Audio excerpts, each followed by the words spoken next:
nosotros hemos estado viendo, ¿verdad? Hace ya más o menos alrededor de un mes y medio, estuvimos en el capítulo 12 de Romanos y vimos en el versículo 1 que Dios demanda de nosotros que nos dediquemos completamente a Él. Eso lo vimos en el versículo 1. Debemos no conformarnos a este siglo, sino dedicarnos completamente al Señor. Esa es nuestra relación con Dios. En el versículo 2, Pablo nos explicaba nuestra relación con el mundo. Él decía, no os conforméis a este siglo, sino transformaos por medio de la renovación de nuestro entendimiento, para que comprobéis cuál sea la buena voluntad de Dios, agradable y perfecta. También vimos en los versículos 3 al 8 la manera en cómo nosotros debemos manejarnos en la iglesia. Cada uno de nosotros tenemos dones espirituales y Pablo dice que ninguno de nosotros tenga un más alto concepto de sí que el que debe tener, sino que piense de sí con cordura. Y en los versículos 9 al 21 estuvimos viendo la relación que debemos tener con el prójimo, pero no solamente con el prójimo, sino también con los enemigos específicamente. Debemos amar a nuestros enemigos, debemos honrarles, porque eso es lo que el Señor nos manda a hacer. Y las últimas 2 semanas estuvimos hablando sobre el gobierno. En el versículo 1 y 2 establecimos que el gobierno ha recibido su autoridad de parte de Dios y las autoridades existentes han sido puestas por Él. La autoridad que ellos tienen, estos ministros, la han recibido de Dios. En los versículos 3 al 7, entonces vimos al gobierno como un ministro de Dios. El gobierno como un ministro de Dios. De hecho, Pablo utiliza allí en varias ocasiones la palabra, en la Reina Valera aparece servidor, pero también es ministro, un diácono. El gobierno es un ministro de Dios. Al igual, nosotros vimos que así como los presidentes son investidos, cuando, ¿verdad?, lo ponen a hacer una juramentación, son ordenados, así de la misma manera nosotros también, los pastores, somos ordenados por Dios, pero con diferentes funciones. Los gobernadores están para establecer el orden, para hacer cumplir las leyes, para proteger la vida y, ¿verdad?, y proteger proteger los bienes terrenales que tenemos. Ahora, en los últimos 2 versículos, es decir, el versículo 6 y el versículo 7, estuvimos viendo, porque fue un solo mensaje, pero estuvimos viendo que nosotros tenemos deudas y que debemos pagar la deuda al gobierno. Pablo dice, pagad a todo lo que debáis, dice el versículo 6, pues por esto pagáis también los tributos, porque son servidores de Dios. ¿Quiénes son servidores de Dios? Los gobernantes. Dice que atienden continuamente a esto mismo. Versículo 7, pagad a todo lo que debáis, al que tributo, tributo, al que impuesto, impuesto. Tenemos una responsabilidad con el gobierno, ya lo sabemos. Pero el apóstol Pablo menciona 2 palabras y él va y hace énfasis en lo interno, no solamente en lo externo. Y dice, pagad respeto al que debe respeto y honra al que merece honra. Inmediatamente entonces llega el versículo 8 y dice el versículo 8, no debáis a nadie nada, sino el amaros unos a otros, porque el que ama al prójimo ha cumplido la ley. Y esta mañana, mis hermanos, nos estaremos enfocando solamente en el versículo 8, ¿verdad? Está el 8, el 9 y el 10, se supone que ese era el mensaje que iba a traer hoy, pero uno tiene sus luchas cuando uno está estudiando un pasaje. Entonces, vamos a enfocarnos el día de hoy solamente en el versículo 8 y la semana que viene, si Dios quiere, en el 9 y en el 10. Pero en el versículo 8 es donde estaremos haciendo nuestro énfasis. Decidí hacerlo así porque estos versículos tienen demasiadas verdades maravillosas para nuestras vidas. Entonces uno no puede dejar pasarlo por alto. Hay que, ¿verdad?, tratar de aprovechar esto que el Señor nos está diciendo. Además, nadie nos está esperando, ¿verdad? No hay que ir a las millas, no hay que correr para predicar el texto. Así que estamos en Romanos capítulo 13 y vamos a leer el versículo 8 hasta el 10 para entender el contexto. Leemos el 7, dice, no debáis a nadie nada, sino el amaros unos a otros, porque el que ama al prójimo ha cumplido la ley. Porque no adulterarás, no matarás, no hurtarás, no dirás falso testimonio, no codiciarás, y cualquier otro mandamiento en esta sentencia se resume. Dice Pablo, amarás a tu prójimo como a ti mismo. Y el versículo 10 dice, el amor no hace mal al prójimo. Así que el cumplimiento de la ley es el amor. Y así he titulado el mensaje, el cumplimiento de la ley es el amor. Vamos a orar. Padre, en el nombre precioso de Jesucristo, venimos delante de ti, Señor, pidiéndote, Señor, dirección. Ayúdanos a cada uno de nosotros a tener un corazón receptivo y dócil a tu palabra. Señor, dirige nuestras vidas, nuestros pensamientos y acciones. Padre, que todo lo que hagamos en esta mañana sea para glorificar y honrarte a ti. Gracias por los hermanos, las visitas que están con nosotros el día de hoy. Bendice sus vidas, Señor, y te pedimos que tú los sigas guardando y proveyéndoles todas sus necesidades. Bendice a nuestros niños también allí en sus clases, que ellos puedan tener un buen tiempo siendo instruidos, Padre Celestial. Guíanos y dirígenos en el nombre de Jesucristo. Amén. Vamos a estar hablando, mis hermanos, en el versículo 8, la deuda del amor. Todos nosotros tenemos deuda. Levanten la mano los que tienen deudas. El que dice que no tiene deuda, ¿verdad? Yo no quiero decir la palabra, pero por lo menos le debe a la compañía de teléfono, el bill. ¿Cuántos tienen deudas? Todos nosotros tenemos deudas. Algunos están muy enliados, como decimos nosotros, metidos en líos, en problemas, en deudas. Otros no tanto. Lo cierto es que mientras tenemos deuda, vamos siempre pagando intereses. Eso no se queda en una deuda. Algunas veces pagamos más intereses que el capital. Pero a veces cuando tenemos deuda pagamos intereses y abonamos algo al capital. No un % tan grande, pero abonamos al capital. El versículo 8 que acabamos de leer está después del versículo 7. Y no podemos pensar del amor como una cosa distanciada, alejada, divorciada de cualquier otra cosa. Limitémonos solamente al contexto inmediato de este pasaje. El versículo 7 tiene la respuesta. Pablo utiliza una palabra aquí y es debáis. En un sentido positivo, Pablo dice, pagad a todo lo que debáis. Al que tributo, tributo, al que impuesto, impuesto, al que respeto, respeto, y al que honra, honra. Este es el contexto inmediato del versículo 8. Ustedes deben impuestos, ustedes deben tributos, páguenlos. Páguenlos. Así que cuando dicen en el versículo 8, no debáis a nadie nada, eso no significa, mis hermanos, que usted no vaya a meterse en deudas. Eso no significa que cuando nos metamos en deudas o en ciertos compromisos financieros, no me puedo meter en eso porque la Biblia dice que yo no debo deberle nada a nadie. No, lo que Pablo está diciendo aquí es que si tú te metes en deuda, si tú te enlías, Pablo está diciendo, paga. Paga. Deben impuestos, páguenlos. Deben tributos, páguenlos. Ahora, si usted, hermano, no puede pagar una deuda, si usted no puede responder a un compromiso, lo mejor es que no se meta en eso. Que no haga un problema y se comprometa para después no poder llegar a pagar lo que usted debe. No es pecado, mis hermanos, pedir dinero prestado. No es pecado pedir dinero prestado. De hecho, yo me atrevería a decir que todos aquí hemos tomado dinero prestado. ¿Cuántos de ustedes tienen tarjeta de crédito? Ese dinero no es suyo. Ese dinero es prestado, porque cuando usted pasa la tarjeta, usted no dice, ay, gasté 20 pesos, ya ahora tengo 20 pesos menos. Usted dice, tengo que pagar 20 cuando llegue el bill. Usted paga ese dinero. Entonces, lo que pasa aquí, mis hermanos, es que Pablo está diciendo que si tú tienes una deuda, págala. Alguna gente piensa que es pecaminoso meterse en deuda, pero la mayoría de nosotros aquí, si quiere un carro, ¿qué hace? La mayoría. No voy a generalizar. Agarra, va al banco y pide un préstamo, ¿sí o no? Los que quieren comprar una casa, ¿qué hacen? ¿Ahorran 30 años y luego se la compran? No hacen eso. Sería imposible para muchas familias comprar una casa si no fuera a través de una hipoteca.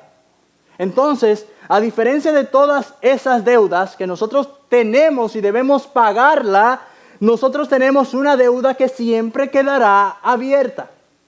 Una deuda que siempre quedará con el mismo balance y que nunca podremos pagarla en su totalidad.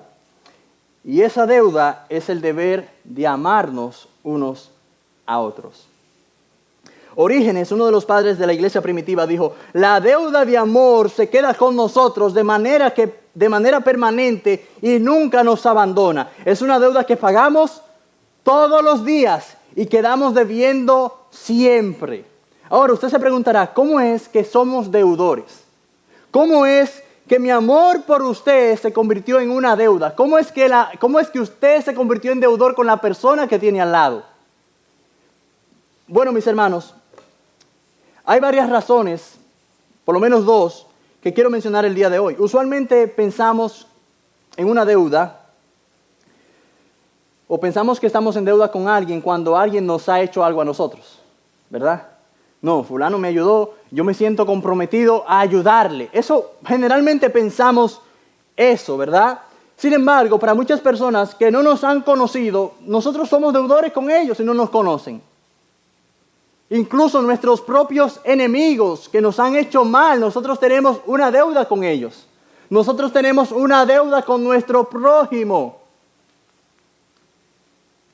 Por ejemplo, en Lucas 10 tenemos una historia del buen samaritano. ¿Se acuerdan esa historia en Lucas 10? Ustedes sí conocen la historia. ¿Qué pasaba? Pasaban uno, pasaba otro y nadie ayudaba a esta persona herida. Entonces, este judío que estaba en el camino, herido, no conocía al buen samaritano. De hecho, él no había hecho nada a favor del samaritano. Sin embargo, mis hermanos, el samaritano se convirtió en un deudor para esta persona. Entonces, ¿cómo pasó eso? Se convirtió en un deudor. ¿Cómo se convirtió en deudor de la persona que usted tiene al lado suyo? ¿Cómo? Porque aquí todos nosotros tenemos una deuda. A lo mejor el que está al lado suyo le debe dinero, pero está bien, tiene dos deudas, el dinero y tiene la deuda del amor. Pero ¿cómo nosotros nos convertimos en deudores los unos a los otros? Mis hermanos, ¿cómo usted se convierte en deudor de una persona que le ha quitado todo a usted? Porque el apóstol Pablo era deudor, y lo vamos a ver, de personas que lo perseguían continuamente. Y esta es una forma muy extraña de nosotros convertirnos en deudores. ¿Cómo yo me voy a convertir en deudor de alguien que no ha hecho nada por mí? Pensar en el amor como una deuda es raro. Si yo le hago una invitación a usted a almorzar, porque usted me había invitado antes, hermanos, eso no es, pudiéramos pensar, usted podría pensar que eso no es amor, que eso es, ¿verdad?, un pago por el favor que tú me hiciste. Si yo te trato bien porque tú me tratas bien, Jesús dijo que no hacemos nada diferente a los incrédulos. Mateo 5:46 dice, porque si amáis a los que os aman, ¿qué recompensa tendréis? ¿No hacen también lo mismo los publicanos? Pero el texto dice, no debáis a nadie nada, excepto el amaros unos a otros, porque el que ama al prójimo ha cumplido la ley. La Nueva Versión Internacional dice, no tengan deudas pendientes con nadie, a no ser la de amarse unos a otros. Esa es la deuda que usted y yo tenemos, la de amarnos unos a otros. Y dice el versículo, de hecho, quien ama al prójimo ha cumplido la ley. Entonces, amados hermanos, ¿qué quiere decir Pablo con que nos debemos amor unos a otros? ¿Cómo usted y yo nos endeudamos? ¿Por qué yo soy deudor de usted? Quizás si usted a mí no me ha dado nada. ¿Cómo yo quedo en deuda con usted y usted queda en deuda conmigo? ¿Cómo pasa eso? Vayamos a Romanos capítulo 1 y el versículo 14 nos va a decir lo siguiente. Pablo decía allí, a griegos y a no griegos, a sabios y a no sabios, soy deudor. Oiga lo que Pablo dice, a griegos y a no griegos, a sabios y a no sabios, soy deudor. Aquí tenemos a Pablo usando el mismo lenguaje de las deudas. Y describe su deuda con el mundo. ¿Cómo Pablo consiguió esa deuda? ¿Cómo Pablo consiguió esa deuda? Esa deuda no vino porque el mundo le haya dado algo a él. Ustedes saben que el mundo lo había perseguido, lo había tratado mal, de hecho lo mataron. Entonces, ¿cómo Pablo se sentía endeudado con el mundo? ¿Cómo se endeudó Pablo? Usted sabe, cuando usted se mete en un problema, en una deuda, me metí en un carro, usted sabe, usted tiene su compromiso, pagarlo mensualmente, abonándole el pago, y usted sabe, usted está consciente que se metió en un problema. No problema, en una deuda, vamos a llamarle así. Pero usted está consciente de que usted hizo eso. ¿Cómo entonces el apóstol Pablo estaba consciente de esa deuda. Porque es una deuda extraña, queridos hermanos. El versículo 15 dice, de Romanos 1:15, así que en cuanto a mí pronto estoy a anunciaros el evangelio también a vosotros que estáis en Roma. ¿Cómo el apóstol Pablo pagaba la deuda que él tenía? Predicándole el evangelio de Jesucristo a los perdidos. Esa era la forma en como Pablo predicaba, le pagaba la deuda, dando las buenas nuevas de salvación, que Cristo murió por los pecadores, que la justicia de Dios es un don gratis y no una amenaza para aquellos que confían en Cristo. Eso es lo que Pablo estaba haciendo, pagando su deuda. Ese es el pago de Pablo a griegos y a no griegos. El evangelio, llevándole el evangelio. Ahora, mis hermanos, en el capítulo 1 de Romanos, vamos a ir ahora al versículo 5. Nos dice a nosotros aquí cómo fue que Pablo consiguió esa deuda. ¿Cómo fue que Pablo contrajo esa deuda? Escucha lo que dice la Biblia en Romanos 1:5. Y por quien recibimos, ¿qué? La gracia y el apostolado para la obediencia a la fe en todas las naciones por amor de su nombre. Oiga lo que está diciendo aquí el apóstol Pablo. Y por quien recibimos la gracia y el apostolado. ¿De quién Pablo recibió esto? De Cristo, ¿verdad?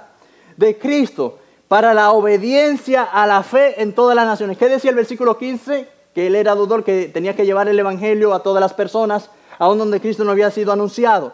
Dice, para la obediencia de la fe a todas las naciones por amor de su nombre. Entonces Pablo recibió algo.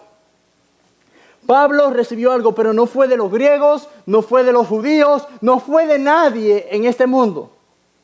Pablo recibió algo de Cristo. Y fue la gracia de Dios, esa gracia gratuita que Dios ofrece. Y así fue que Pablo se endeudó. La deuda de amor que usted y yo tenemos, mis hermanos, con creyentes, con incrédulos y con todas las personas en este mundo, no es porque ellos nos hayan hecho algo a nosotros.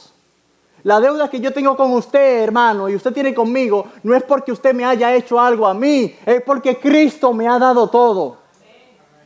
Esa es la razón de mi deuda. Que Cristo a mí me ha dado todo. Yo he recibido gracia. Y esa gracia que yo recibí, como dice la Biblia en Juan, recibiste de gracia, da de gracia. Entonces, amados hermanos, la deuda que usted y yo tenemos es la de amarnos unos a otros. Cuando Cristo nos salvó, cuando Cristo nos dio la vida, nos perdonó nuestros pecados, nos libró de la condenación eterna y nos asegura un gozo eterno en Él, hermano. Nosotros somos deudores, pero no deudores de Cristo. No somos deudores de Cristo, sino deudores de todos los hombres.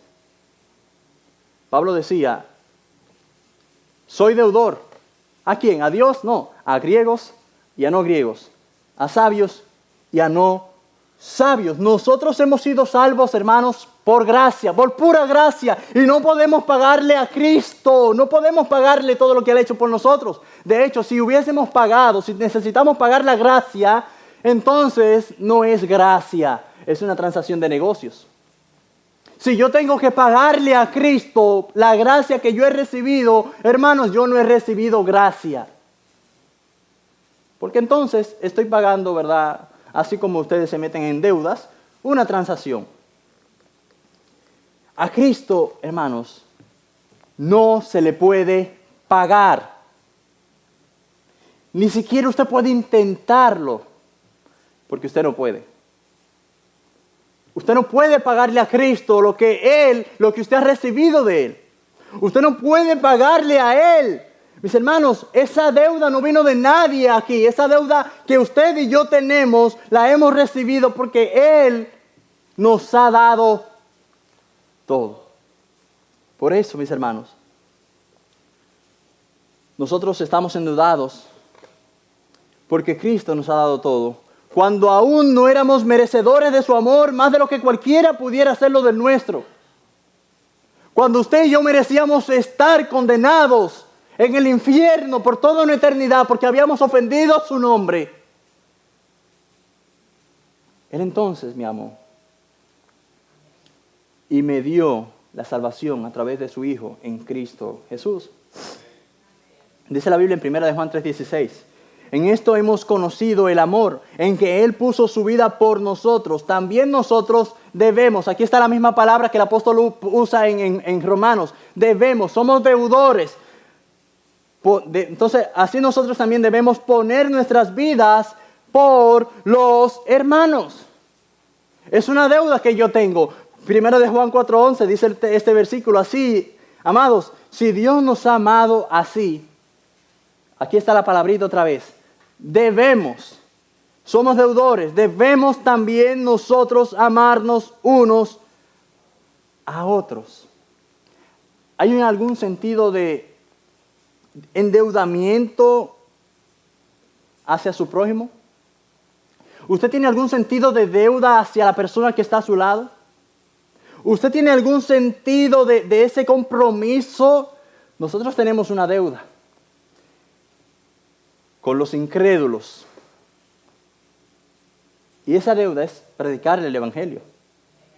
Ese es nuestro compromiso, predicarle el Evangelio. Esa es la encomienda que yo he recibido de Jesucristo. Él lo dijo, ir por todo el mundo y predicar el Evangelio. Pero ¿por qué yo debo predicar el Evangelio a unas personas que no merecen el Evangelio? Porque yo he recibido ese Evangelio, yo he sido beneficiario de esa gracia. Yo he recibido esa gracia. Usted nunca podrá decir, no, yo amo demasiado. No, nunca es suficiente. Esa deuda nunca la vamos a poder saldar. Siempre vamos a pagar intereses. No, yo creo que yo amo demasiado a ese hermano. Yo no lo voy a amar más. Hermanos, nunca será suficiente. Nunca será suficiente. Siempre vamos a seguir endeudados. ¿Usted no se ha sentido que a veces está pagando algo y como que el pago no baja? Y pasan meses y meses y usted dice, oiga, pero es como si lo hubiesen congelado la cuenta. A mí no me pasa eso, a mí no es el único, ¿verdad? Todo nos pasa. Pero debemos amar a nuestro prójimo. Yo debo de amar a mis enemigos. Yo debo de amar a quienes me hacen mal. Pablo lo dice en Romanos 12. Y este versículo no está aislado del contexto. Acuérdense de Romanos 12. Venimos hablando sobre lo que hemos visto, ¿verdad? Nuestro amor hacia Dios, nuestra dedicación hacia Dios, nuestro amor hacia nuestros hermanos, nuestro compromiso con el gobierno, incluso nuestro sometimiento al gobierno debe ser una prueba de amor. Aunque usted no lo crea, como dice el programa. Yo todas las cosas que haga las debo de hacer, como dice Pablo en 1 Corintios 16, 14 creo que es, con amor. Todas las cosas yo debo de hacerlas con amor. Y yo debo de amar al prójimo. Yo debo de amar a mi prójimo, aun cuando siempre me quede corto en cuanto al amor que se me está exigiendo a mí. Pero yo debo de amarlo, aunque se te haga difícil. Debemos pagar continuamente esa deuda de amor, hermanos, siempre estará abierta. Nosotros estamos pagando los intereses y no estamos abonando nada al capital. Ni un peso. Dice el versículo 8, el que ama a su prójimo ha cumplido, ¿qué? La ley. ¿Cuál ley?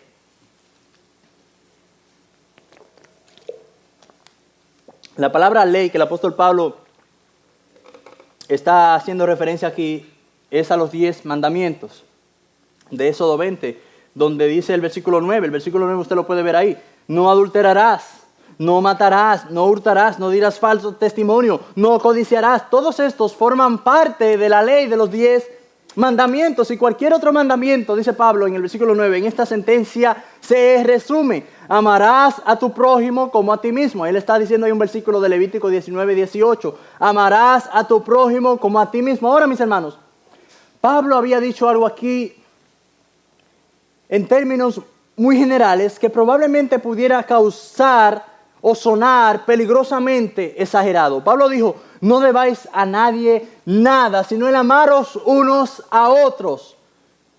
Es decir, tengan deudas de amor, ámense unos a otros.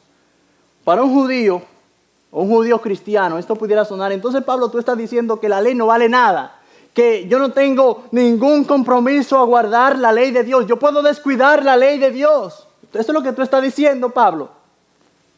No, eso no es lo que yo estoy diciendo. Al final del versículo dijo, el que ama a su prójimo ha cumplido la ley. En otras palabras, yo no estoy descuidando la ley, está diciendo Pablo. Yo no estoy actuando como si el cumplimiento de la ley no importara. Al contrario, Pablo dice que se cumple. Él no le está tratando mal. De hecho, el salmista decía, oh, cuánto amo tu ley.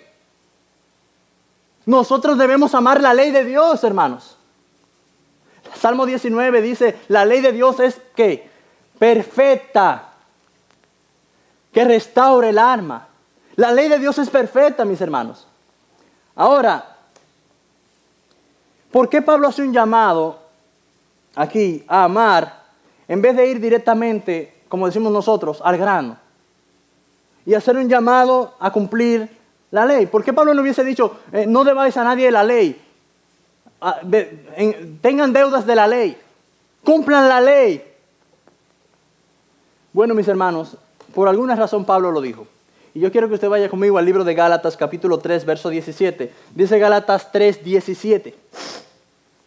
Gálatas 3, 17 dice, esto pues digo, el pacto previamente ratificado por Dios para con Cristo, la ley que vino, que 430 años después, no lo abroga para invalidar la promesa. Pablo dice que la ley vino 430 años después del pacto de Abraham. De modo que se refiere aquí a la ley de Moisés.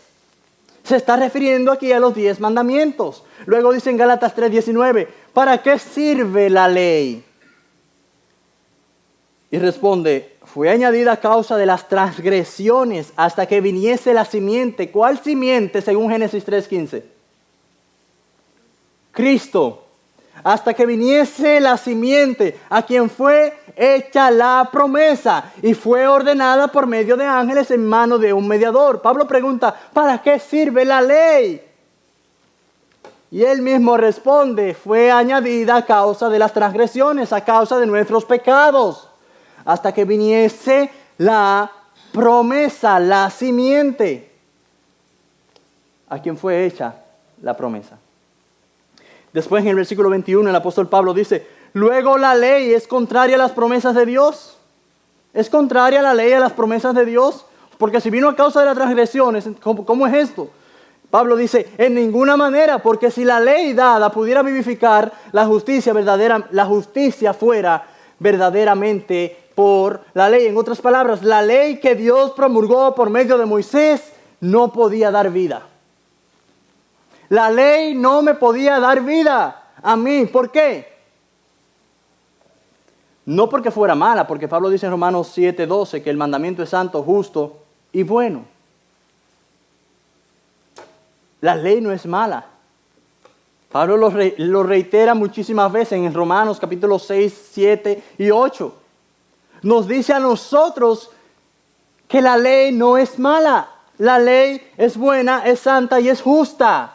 El problema está, amados hermanos, que cuando Adán y Eva cayeron en pecado, entonces usted y yo nos convertimos en pecadores. Automáticamente nacemos. Automáticamente cuando nacemos nos convertimos en pecadores.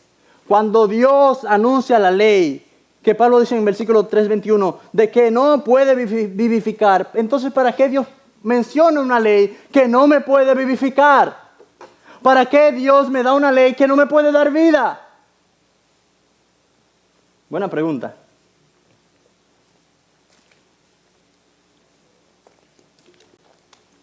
Vayamos a Romanos 3:20, hermanos. Romanos 3:20 dice Pablo, ya que por las obras de la ley, ¿qué dice? Ya que por las obras de la ley ningún ser humano será justificado delante de él, porque por medio de la ley es el conocimiento del pecado. ¿Para qué Dios me da una ley que no me puede vivificar? Según Romanos 3:20. Porque la ley me revela a mí mi pecado. La ley me dice a mí, José, tú estás fallando ahí.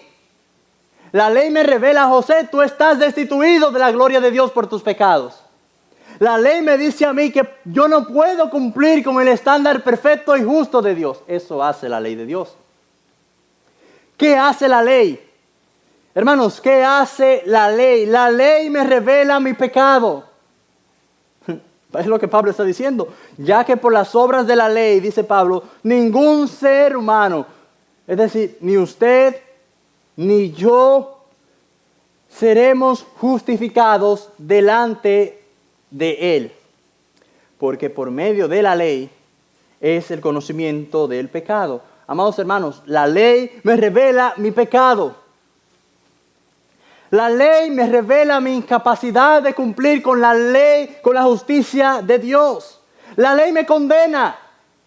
La ley me dice a mí que tú estás condenado y que por tus obras tú no puedes acceder a la gracia de Dios. Por ti mismo tú no puedes. No es por obras. La ley te dice a ti que no es por obras, que es por gracia, y te dice a ti lo malo que tú eres. La ley te dice a ti, querido hermano, te revela tu sucio pecado. Tú eres un adúltero, un fornicario, un ladrón, un codicioso. La ley te dice eso. Entonces, si no existiera la ley, ¿cómo usted y yo hubiésemos conocido, o hubiésemos por lo menos tenido conciencia de lo malo que somos? No hubiésemos tenido conciencia de lo malo, no hubiésemos creído que todos somos buenos, unos angelitos con una aureola en la cabeza. Somos buenos, ¿verdad? No somos buenos. Hermanos, la ley me condena y la ley me acusa. La ley me acusa. Mis hermanos, la ley, como decimos nosotros los dominicanos, la ley nos calla la boca. ¿Qué dice Romanos 3:19? Vaya a Romanos 3:19. Dice la Biblia, pero sabemos que todo lo que la ley dice, lo dice a los que están bajo la ley, para que toda boca se cierre y todo el mundo quede bajo el juicio de Dios. Eso es lo que hace la ley. No solamente te dice que no puedes alcanzar la justicia perfecta de Dios, sino que te dice que te calles, porque tú no puedes. Tú no puedes justificarte, tú no puedes decirle a Dios lo bueno que tú eres. Eso hace la ley de Dios, amados hermanos. La ley no nos puede dar vida.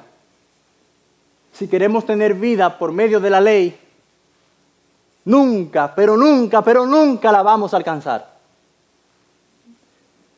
Ahora, si queremos tener vida, debemos tenerla por medio de alguien. Alguien que cumplió perfectamente esa ley. Alguien que se hizo maldición por nosotros. Y ese fue Cristo. Si queremos tener vida, no es por medio de la ley. Es por medio de una persona. Y se llama Jesucristo. Jesucristo. La ley me calla la boca, mis hermanos. Pero no solamente eso. Que Cristo, mis hermanos, fue aquel que cumplió perfectamente esa ley, que ninguno de nosotros podía cumplirla. Como dice Gálatas 3:13, creo que es, que dice al que no, que Cristo fue hecho maldición por nosotros. Y dice el versículo en la parte final, porque maldito es todo aquel que es colgado de un madero. Jesucristo es el único que puede guardar la ley perfectamente. Jesucristo fue hecho maldición por nosotros. Según a los Corintios 5:21 dice, al que no conoció pecado, ¿qué dice la Biblia? Por nosotros lo hizo pecado, para que nosotros fuésemos hechos justicia de Dios en él. Al que no conoció pecado, dice Dios, por nosotros lo hizo pecado. No fue que Cristo se hizo pecador. No, Él no pecó ni se halló engaño en su boca, dice la Biblia. Él fue perfectamente santo, perfectamente puro. Pero Él fue la ofrenda por el pecado. Como dijo Juan el Bautista, he aquí el Cordero de Dios que quita el pecado del mundo. Cristo vino, hermanos, no para abrogar la ley, porque Él dijo, yo vine a cumplirla. Él no vino a abrogar la ley. Él la cumplió y la cumplió perfectamente. ¿Usted sabe lo que la ley estaba haciendo con nosotros? Pensemos un momentito. ¿Usted sabe lo que esa ley estaba haciendo con nosotros. Esa bendita ley, que no es mala, es santa, justa y buena, esa ley me estaba guiando a Cristo. Esa ley me estaba guiando a Cristo. Me estaba diciendo, José, tú no puedes por ti mismo. José, tú necesitas a un Salvador. José, tú necesitas a un Redentor. Tú necesitas a alguien que te libere de la maldición de la ley. Eso es lo que estaba haciendo la ley. Nos estaba guiando hacia Cristo. Gálatas 3:24 dice, de manera que la ley ha sido nuestro ayo para llevarnos a Cristo, a fin de que fuésemos justificados por la fe. Gloria a Dios por esa ley que me reveló mi pecado y me guió a Cristo. La ley no es mala. Bendita ley, hermanos, porque si no fuera por la ley, entonces usted y yo no hubiésemos conocido a Cristo. No hubiésemos creído que somos buenos. Pero en este cuarto no hay nadie bueno. Ni uno. Pero Dios nos ve por medio de su justicia perfecta imputada a nosotros, la justicia de Cristo, como justos. Hermanos, y no me pregunte cómo, porque yo no entiendo. Yo nada más puedo decir, gloria a Dios por eso. Gloria a Dios por eso. Pero también dice la Biblia en Romanos 10:4, porque el fin de la ley, el objetivo de la ley, el propósito de la ley es Cristo. Ahí lo dice, no lo digo yo. Porque el fin de la ley es Cristo para justicia a todo aquel que cree. Gloria a Dios, hermanos. ¿Para qué Dios nos da una ley que no nos puede salvar? Para llevarnos hacia Cristo. Para eso Dios me da una ley. Una ley que me acusa, que me calla la boca, que me dice que no puedo, que me dice que estoy mal, que mi pecado me está condenando. Esa ley me dice a mí, pero allí está uno que es perfecto. Allí está uno que te puede perdonar. Eso es lo que hace la ley. Y más importante aún, Romanos 8, versículos 2 y 3, dice, porque la ley del Espíritu de vida en Cristo Jesús me ha librado de la ley, del pecado y de la muerte. Porque lo que era imposible para la ley, por cuanto era débil, por la carne, Dios lo hizo. La versión de las Américas dice, Dios lo hizo, enviando a su Hijo en semejanza de carne de pecado, y a causa del pecado condenó al pecado en la carne. Lo que ni usted, ni yo, ni la ley podía hacer, Cristo lo hizo. Cristo lo hizo. ¿Por qué? Porque usted y yo no éramos capaces de llegar a tener el favor de Dios por medio de nuestras propias obras. ¿Saben qué, hermanos? Que el que nos busca a nosotros es Dios. Ninguno aquí busca a Dios. Ay, no es que yo tengo un deseo de buscar a Dios. Yo desde que chiquitito tengo el deseo de buscar a Dios. Es Dios quien nos busca a nosotros. Porque desde el Génesis vemos que Él ha prometido una simiente, que de la simiente de la mujer vendría uno. Y esa simiente vimos en Gálatas que es Cristo. Cristo es el cumplimiento de la ley. Cristo vino, se hizo hombre para morir por nuestros pecados y darnos vida y librarnos de la maldición de la ley. Eso hizo Cristo. Lo que la ley ni nosotros podíamos hacer, Dios lo hizo. Gloria a Dios. Gloria a Dios, porque lo que la ley no hizo, lo hizo alguien. Un Redentor santo, santo, santo. Un Redentor, un Salvador. ¿Que estaba obligado a salvarnos? No. No estaba obligado a venir a este mundo y salvarnos. Lo hizo de su propia voluntad. Eso lo hizo Dios. Mi hermano, el pecado nos impide acercarnos a Dios. Y la ley nos revela la suciedad de nuestro pecado. La ley nos revela nuestra incapacidad de cumplir con el estándar perfecto y la justicia de Dios. Pero alabado sea Dios por Jesucristo. Porque por nuestra bendita salvación que tenemos en Cristo, si no fuera por la gracia inmensurable de Dios, nadie podría estar de pie ante Él. Pero algún día vamos a estar en la presencia de Dios, alabando al Cordero que fue inmolado por todos nuestros pecados. Señor, digno eres, porque tú me salvaste. Ahora, mis hermanos, usted dirá, bueno, yo soy salvo, ¿y ahora qué? Bueno, ahora que soy salvo, si eres salvo, si no eres salvo, escucha. Ahora que soy salvo, ahora que he sido perdonado, ahora que tengo la justicia imputada de Cristo y tengo el Espíritu Santo dentro de mí, entonces, ¿qué yo debo de hacer? Enfocarme en la ley, en Cristo. Ese debe ser nuestro foco, siempre, hermanos, no la ley. No estoy diciendo que la ley es mala. No, la ley es santa, justa y buena y el salmista decía que amaba la ley de Dios. Pero nuestro foco no debe ser la ley, nuestro foco debe ser una persona y es Cristo.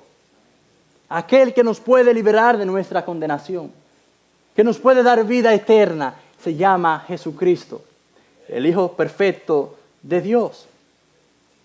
Ahora que yo soy salvo, ahora que tengo el Espíritu Santo dentro de mí, yo debo de buscar a Cristo. Yo debo de amarle, yo debo de servirle, yo debo de honrarle y dedicarme completamente a Dios. Romanos 7:14 dice, así también vosotros, hermanos míos, habéis muertos a la ley mediante el cuerpo de Cristo, para que seáis de otro, del que resucitó de los muertos, a fin de que llevemos frutos para Dios. Vamos a leer el versículo 1 al 3 para que entendamos de qué Pablo está hablando ahí, para que no nos quedemos en el aire. Decía Pablo, Romanos 7, 1 al 4. ¿Acaso ignoráis, hermanos, pues hablo con los que conocen la ley, que la ley no se enseñorea del hombre entre tanto que éste vive? Está usando una ilustración aquí. Porque la mujer casada está sujeta por la ley al marido mientras éste vive. Pero si el marido muere, ella queda libre de esa ley del marido. Así que si en vida del marido, oiga esto, así que si en vida del marido se uniere a otro varón, ella será llamada adúltera. ¿Por parte de quién? La ley te dice que tú eres adúltero.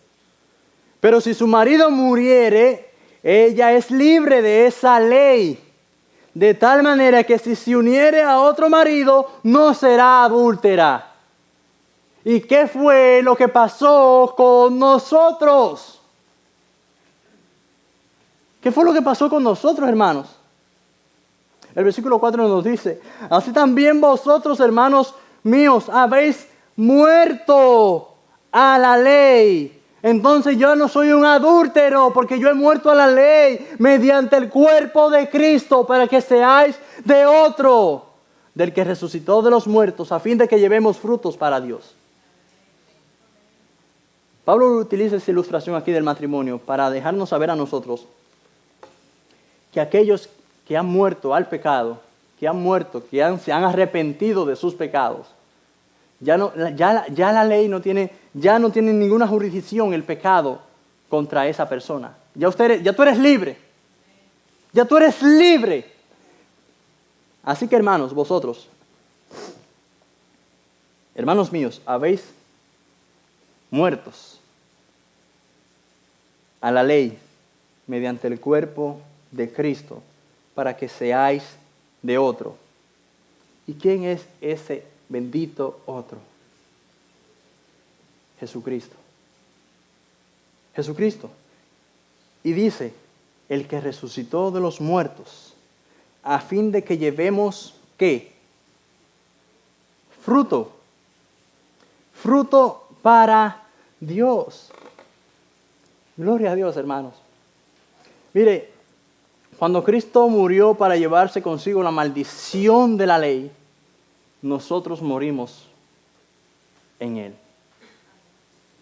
Y en su muerte obedeció para cumplir las demandas de la ley.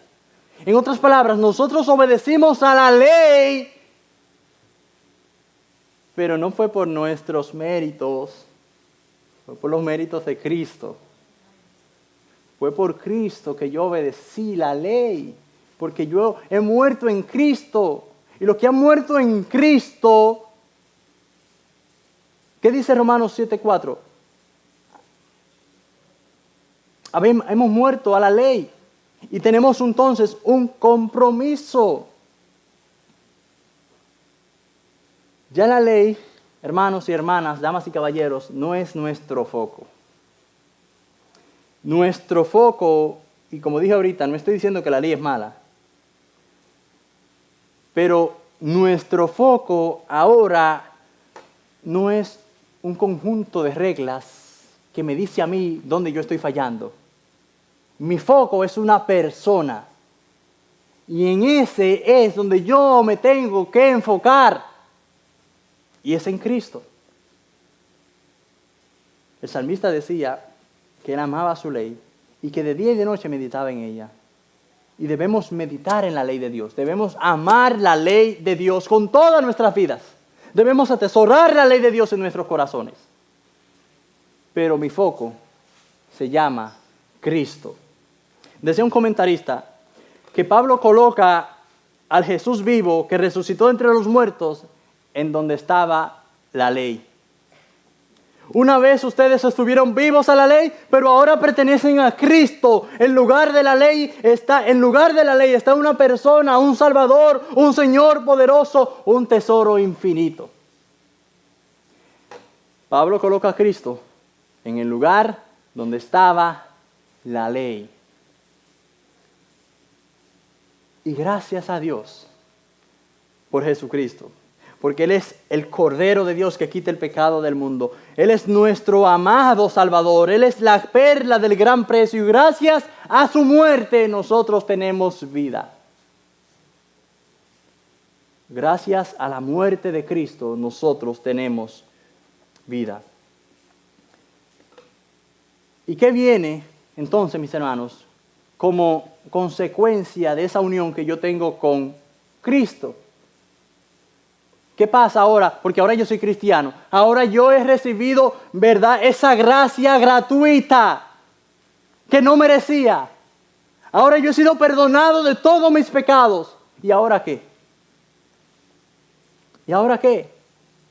Bueno, mis hermanos, al final del versículo 4 del capítulo 7 nos dice qué debemos de hacer. ¿Qué dice el final del versículo 4 del capítulo 7? Para que seáis de otro, del que resucitó de los muertos, ¿a fin de qué? A fin de que llevemos fruto para Dios. ¿Y qué clase de fruto es ese? ¿Qué dice Gálatas 5:22? Mas el fruto del Espíritu es amor, gozo, paz, paciencia, benignidad, bondad, fe, mansedumbre, templanza. ¿Qué clase de fruto entonces yo debo de llevar? Amor. 1 Timoteo 1:5, pues el propósito de este mandamiento es el amor nacido de corazón limpio y de buena conciencia y de fe no fingida.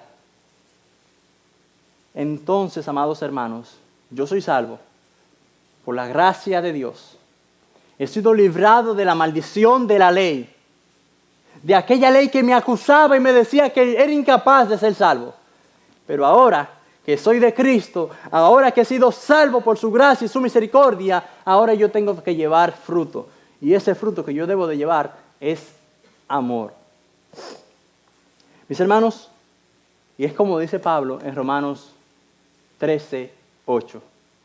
El cumplimiento de la ley es el amor. Pastor, tanto barajuste para llegar ahí. Debíamos entenderlo. Debíamos entender por qué Pablo decía que el cumplimiento de la ley es el amor. Hermanos, ya para ir terminando, ¿por qué Pablo hace un llamado al amor como el medio de cumplir la ley en vez de ir directamente a la ley? ¿Por qué Pablo hace eso? Bueno, mis hermanos, Pablo hace eso Porque Él quiere que Cristo sea glorificado como nuestro Salvador, como el portador de nuestros pecados. Pablo hace eso para que Cristo sea glorificado y se vea como nuestro sustituto, como nuestro proveedor de justicia. Y el único que nos capacita para amar solamente como Él ama es Él por medio de la fe. Nosotros tenemos una deuda, hermanos. Tenemos una deuda con nuestro prójimo. Y esa deuda es eterna. Yo debo de abonar todos los días a esa cuenta. Y esa deuda yo la tengo con usted, no porque usted me haya dado algo a mí. Yo estoy endeudado con usted porque Cristo me ha dado todo a mí. Por eso yo estoy endeudado con usted. Porque he recibido gracia. Sublime gracia de Dios. Eso es lo que yo he recibido. Por lo tanto, amados hermanos, no debamos a nadie nada, excepto el amarse los unos a los otros. Y para hacer eso, Cristo debe ser nuestro todo. Para hacer eso yo necesito a Cristo. Usted no puede amar como Dios quiere que usted ame sin Cristo. Aquellos que están aquí no tienen una relación con Cristo. Yo les exhorto encarecidamente que se arrepientan de sus pecados. Porque tú sabes que tú no puedes ir al cielo por tus buenas obras. Tu decencia no cuenta para nada. La Biblia dice en Isaías que tus obras son como trapos de inmundicia. Tu pecado te tiene cegado, es lo que dice Pablo en 2 Corintios, que el Dios de este siglo le ha cegado el entendimiento a los incrédulos para que no les resplandezca la luz del Evangelio de Cristo. No es que si tú no te arrepientes es culpa del diablo, no. El diablo te cega el entendimiento, pero tú todos los días estás escuchando. Tú no tienes excusa. Pablo dice que nadie tiene excusa delante de Dios. Porque su eterno poder y deidad se hace claramente visible desde la creación. De modo que no tienen excusas. La persona que se muere no puede decir, ay, es que a mí nadie me habló del Evangelio. Mentira. Porque Dios ha puesto algo aquí que se llama conciencia. Y la conciencia muy bien nos defiende o nos acusa. Y tu conciencia, por medio de la ley, te acusa. Te dice, fulanito, tú no puedes. Tú no puedes. Quien puedes es el Cordero de Dios. Es Cristo. Es Cristo el único que te puede perdonar todos tus pecados. Es Cristo el único que te puede librar de la maldición de la ley. Es Cristo. Tu buena decencia, tu buen comportamiento no sirve para nada. Pastor, no diga eso así. Hermano, ¿cómo quiere que lo diga? Tienes que saber que tú estás condenado y que Cristo está dispuesto a librarte de esa condenación. Eso es lo que tú necesitas saber. No necesitas pañitos suaves ahora. Tu vida, si tú estás en Cristo, tu vida está colgando de un hilito. Un hilito de coser. En cualquier momento se rompe y te vas al infierno. Pero gloria a Dios que aquel Salvador, aquel Mesías, se despojó de su trono, como dice Filipenses 2. Se despojó a sí mismo, tomando forma de siervo, hecho semejante a los hombres, y no escatimó ser igual a Dios como cosa que aferrarse. Solamente Cristo, y nadie más es el único que te puede perdonar. Es el único que te puede dar vida eterna. Es el único que te puede restaurar. Si tú vienes a Cristo, tus problemas serán solucionados. Mentira. Quizás ahí cuando empiezan más, porque a tu familia no le va a gustar ahora que tú te convertiste y van a empezar más los problemas. Pero yo te aseguro que si tú te arrepientes y crees en Jesucristo, mi hermano, ahí es que tu vida se va a arreglar. Ahí es que tu vida va a tomar sentido, aunque tu mundo alrededor se esté dañando. Porque Cristo te capacita para eso. Esa vida eterna no empieza cuando tú te mueres. Sí, tienes vida eterna. Yo tengo vida eterna cuando pase a la presencia de Dios. No, usted tiene vida eterna ahora si cree en Cristo. No después, no mañana, es ahora. Y Pablo dice en el libro de los Hechos, venid, arrepentíos y convertíos para que vengan de la presencia del Señor tiempos de refrigerio. Tú estás cansado de pecar, tú estás sediento, pero no luches más con tu bendito orgullo. Arrepiéntete de tus pecados y cree en Jesucristo. No debáis a nadie nada, excepto el amarse unos a otros, porque el cumplimiento de la ley, porque el amor, es el cumplimiento de la ley. Vamos a orar. Padre bendito, muchas gracias por tu amor, por tu misericordia. Gracias por darnos, Señor, este hermoso privilegio de predicar tu palabra. Gracias, Padre amado, por el tiempo precioso que hemos tenido aquí como hermanos, congregándonos, Padre Santo. Yo te